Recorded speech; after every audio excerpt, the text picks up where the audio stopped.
Assalamualaikum warahmatullahi wabarakatuh. Kami dari kelompok 10 yang beranggotakan saya Anida Salsabila Fitri, lalu rekan saya Siti Khairia dan juga Aji Hidayatullah.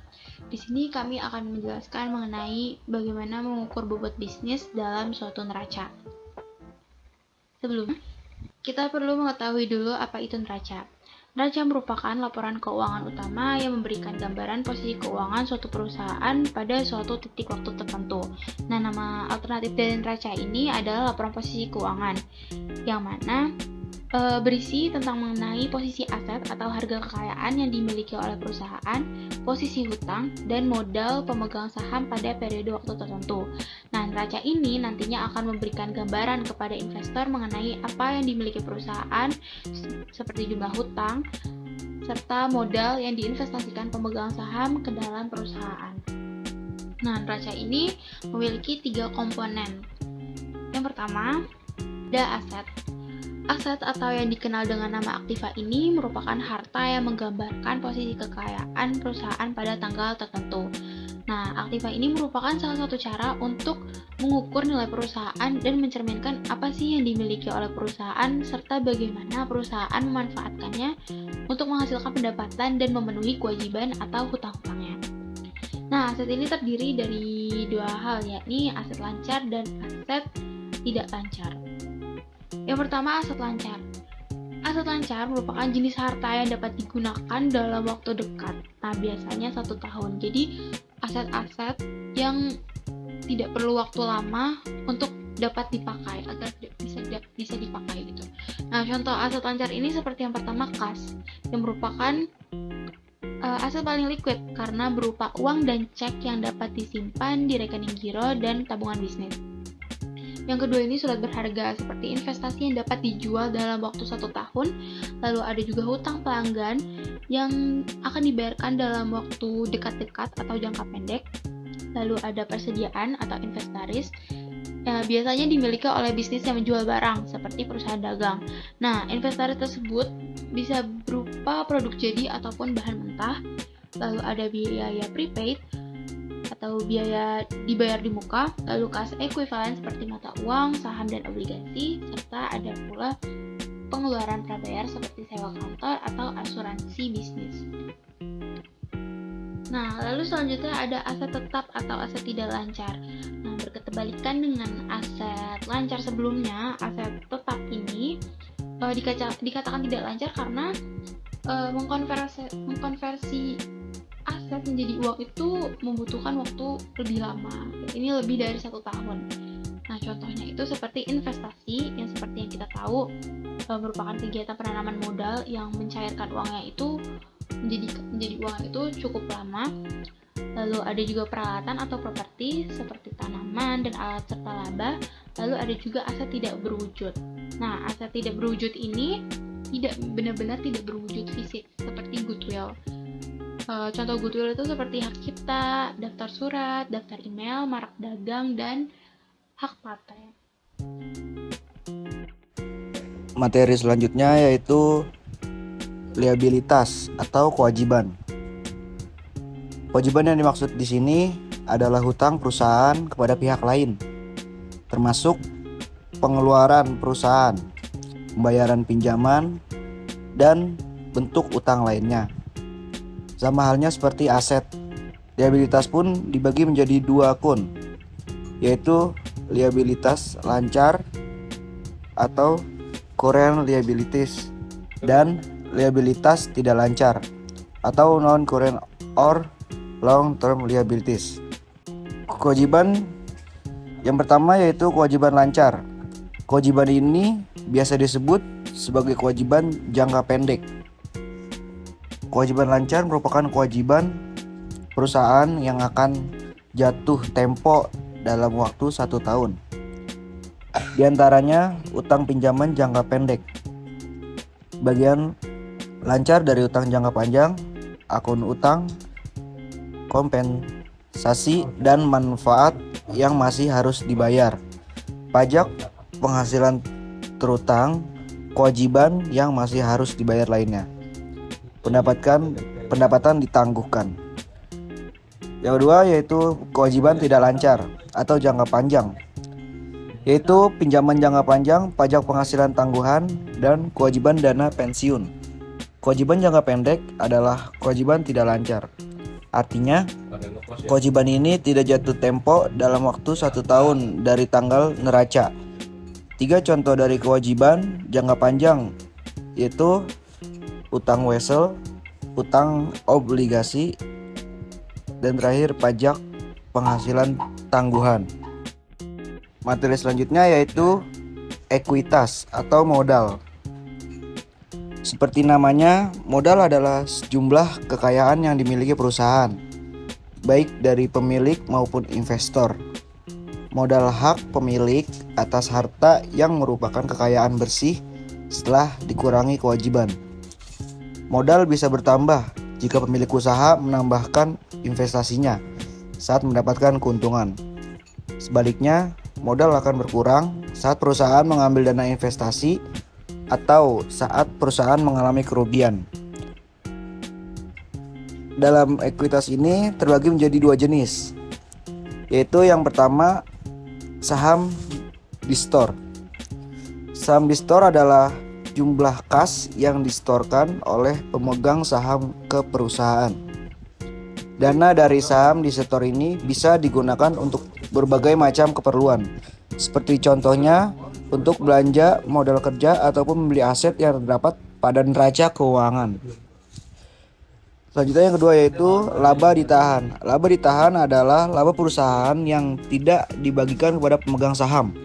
Bagian laba ditahan inilah yang akan terus terakumulasi dari waktu ke waktu, di mana ketika sebagian laba perusahaan tidak semuanya dibagikan sebagai dividen. Karenanya, perincian elemen atau bagian ekuitas ini memiliki arti yang penting bagi sebagian orang, namun juga tidak sebagian lainnya. Oke teman-teman, saya akan melanjutkan penjelasan dari teman saya, yaitu contoh laporan harian toko Michi Mochi. Yang pertama di sini ada modal awal. Modal awal ada 600.000 kita masukkan ke dalam pemasukan. Kemudian saldo masih 600.000. Kemudian kita belanjakan mochi strawberry 50 bits. Harga satuannya 4.000 dikali 50 sama dengan 200.000. Kita masukkan ke tabel pengeluaran sehingga saldo 600.000 dikurangi 200.000 sama dengan 400.000. Kemudian kita belanjakan mochi mangga 30 bits, harga satuannya 3.000 dikalikan 30 sama dengan 90.000. Kemudian saldo terakhir dikurangi 90.000 sama dengan 310.000. Kemudian kita belanjakan mochi matcha 40 bits, harga satuannya 5.000 dikali dengan 40 bits sama dengan 200.000. Kemudian 310.000 tadi dikurangi 200.000 sama dengan 110.000. Saldo sekarang tinggal 110.000. Kemudian penjualan mochi strawberry yaitu adalah 45 bits yang harga jualnya satunya yaitu adalah 5.000, kemudian dikalikan 45 sama dengan 225.000 sehingga saldo bertambah menjadi 335.000. Kemudian dari penjualan mochi mangga ada 25 bits dikalikan dengan 4.000 sama dengan 100.000, kemudian saldo bertambah menjadi 435.000. Kemudian penjualan mochi matcha 35 bits, harga satuannya yaitu adalah 6.000 dikalikan 35 sama dengan 210.000 dan saldo akhir yaitu adalah 645.000. Kemudian COGS-nya. COGS yaitu adalah hasil penjualan dikurangi modal awal tadi. Hasil penjualannya yaitu adalah 510.000 dikurangi modal awal yaitu 490.000, jadi COGS-nya yaitu adalah Rp30.000. Seperti itu ya teman-teman, contoh laporan harian toko Michi Mochi. Baik, selanjutnya kami di sini akan menjelaskan raca dari salah satu contoh yang telah kami buat, yakni tentang penjualan mochi. Pertama di sini kita memiliki modal 600.000 yang kita taruh di kas dan juga modal sendiri, di mana ini ada di aset dan equity. Lalu selanjutnya kita beli mochi strawberry 50 pieces, dimana satu piecesnya itu harga satuannya 4.000. Jadi 4.000 kali 50 pieces, jadi kita beli sampai 200.000. Nah, di sini kita taruh di kas tapi dikasih minus karena duitnya ini sudah kita buat beli mochi strawberry, jadi berkurang 200.000 digantikan dengan persediaan barang. Berubah menjadi barangnya ini berupa mochi strawberry 50 pieces. Begitu juga dengan mochi mangga yang kita beli 30 pieces.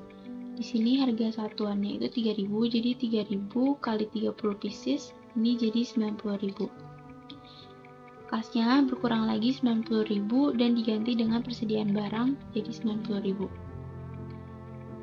Lalu selanjutnya kita beli juga mochi matcha 40 pieces yang harga satuannya itu 5.000 dikali 40 jadi 200.000. Jadi di sini kasnya berkurang lagi minus 200.000 dan diganti dengan persediaan barang 200.000. Selanjutnya kita jual terjual mochi strawberry ini 45 pieces dengan harga 5.000 satuannya. Jadi 5.000 kali 45 pemasukannya jadi ada 225.000. Sini masuklah kas lagi 255.000, tapi persediaan barangnya berkurang karena mochi strawberry tersebut sudah terjual, jadi persediaan barangnya pun jadi berkurang. Ini didapat dari pembelian mochi pada awalnya dikali 45 pieces yang telah terjual, jadi hasilnya 180. Di sini laba atau ruginya jadi 45.000 karena 225.000 ditambah minus 180.000. Jadi laba ruginya 45.000. Selanjutnya penjualan 25 pieces mochi mangga sama dengan mochi strawberry yang sebelumnya. Di sini 25 pieces mangga mendapatkan hasil 100.000 karena 25 pieces ini dikali harga satuannya 4.000, jadi 25 kali 4.000 sama dengan 200. Kasnya bertambah jadi 100, namun persediaan barang mochi mangganya berkurang jadi minus 75.000. Dan laba ruginya jadi 25.000. Dan ini hasil dari 100 ditambah minus 75.000. Selanjutnya penjualan 35 pieces mochi matcha. Di sini 35 pieces mochi matcha dihargai 210.000, di mana harga satuannya yakni 6.000. Jadi 6.000 dikali 25 pieces jadi hasilnya 210. Jadi uang kasnya bertambah jadi 210, tapi persediaan barangnya juga berkurang. Persediaan barang mochi matchanya berkurang 175.000. Lalu ruginya jadi dari 210.000 ditambah minus 175 hasil 35.000. Nah, dari perhitungan tersebut kita dapat simpulkan dari aset atau aktivanya, kasnya pada akhirnya menjadi 645.000, persediaan barangnya pada akhirnya tersisa 60.000, yang jika dijumlahkan hasilnya menjadi 705.000. Lalu pada bagian liabilities atau hutangnya, karena kita tidak meminjam atau tidak memiliki hutang, jadi ini yang kosong, dan equity-nya dari modal sendirinya itu 600.000, dan laba ruginya yang jika ditotalkan jadi 105 menjadi 705.000, dan ini harus balance atau sama hasilnya.